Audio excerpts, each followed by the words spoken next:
5 আয়াত। উলাইকা আলা হুদাম মির রাব্বিহিম ওয়া উলাইকা হুমুল মুফলিহুন। অনুবাদ: তারাই তাদের রবের নির্দেশিত হেদায়েতের উপর রয়েছে এবং তারাই সফলকাম। তাফসীর: যারা মুত্তাকি তারাই সফলকাম। এখানে মুত্তাকিদের গুণাগুণ বর্ণনা করার পরে হেদায়েতের জন্য তাদেরকে সুনির্দিষ্ট করে বলা হয়েছে যে তারাই তাদের রবের দেয়া হেদায়েত পাবে এবং তারাই সফলকাম হবে। আল্লাহ এ ঘোষণার প্রেক্ষিতে সৎলোকেরা জান্নাতে স্থান পাবে।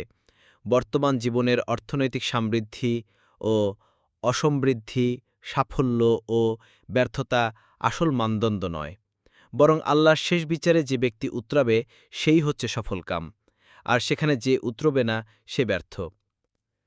সূরা আল বাকারার প্রথম 5টি আয়াতে কোরআনকে হিদায়াত বা পথপ্রদর্শনের গ্রন্থরূপে ঘোষণা করে সকল সন্দেহ ও সংশয়ের ঊর্ধ্বে স্থান দেওয়ার পরে সে সমস্ত ভাগ্যবান ব্যক্তিদের কথা উল্লেখ করা হয়েছে যারা এর হেদায়েতে পরিপূর্ণভাবে উপকৃত ও লাভবান হয়েছেন এবং যাদেরকে কোরআনের পরিভাষায় মুমিন ও মুত্তাকি উপাধিতে ভূষিত করা হয়েছে।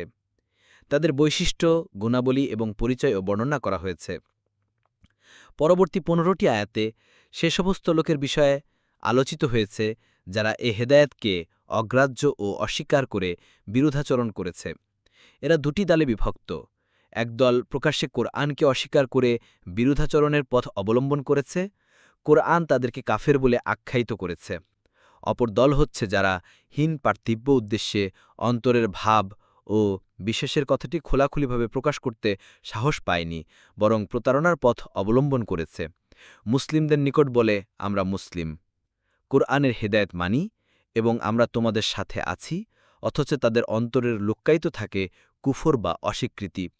আবার কাফেরদের নিকট গিয়ে বলে, আমরা তোমাদের দলভুক্ত, তোমাদের সাথেই রয়েছি। মুসলিমদের ধোঁকা দেওয়ার জন্য এবং তাদের গোপন কথা জানার জন্যই তাদের সাথে মেলামেশা করি। কোরআন তাদেরকে মুনাফিক বলে আখ্যায়িত করেছে। এ 15টি আয়াত যারা কোরআন অমান্য করে তাদের সম্পর্কে নাজিল হয়েছে। তন্মধ্যে 6 ও 7 নং আয়াতে যারা প্রকাশ্যে অস্বীকার করে তাদের কথা ও স্বরূপ তুলে ধরা হয়েছে, আর পরবর্তী 13টি আয়াতই মুনাফিকদের সম্পর্কে আলোচনা করা হয়েছে। এই আয়াতগুলোর বিস্তারিত আলোচনায় মনোনিবেশ করলে বোঝা যায় যে আল্লাহ তাআলা সূরা আল বাকারার প্রথম 20টি আয়াতে একদিকে হেদায়েতের উৎসের সন্ধান দিয়ে বলেছেন যে এর উৎস হচ্ছে তার কিতাব এই কোরআন, অপরদিকে সৃষ্টিজগৎকে এ হেদায়েত গ্রহণ করা ও না করার নিরিখে দুটি ভাগে বিভক্ত করে দিয়েছেন। যারা গ্রহণ করেছে তাদেরকে মুমিন ও মুত্তাকি বলেছেন, আর যারা অগ্রাহ্য করেছে তাদেরকে কাফের ও মুনাফিক বলেছেন।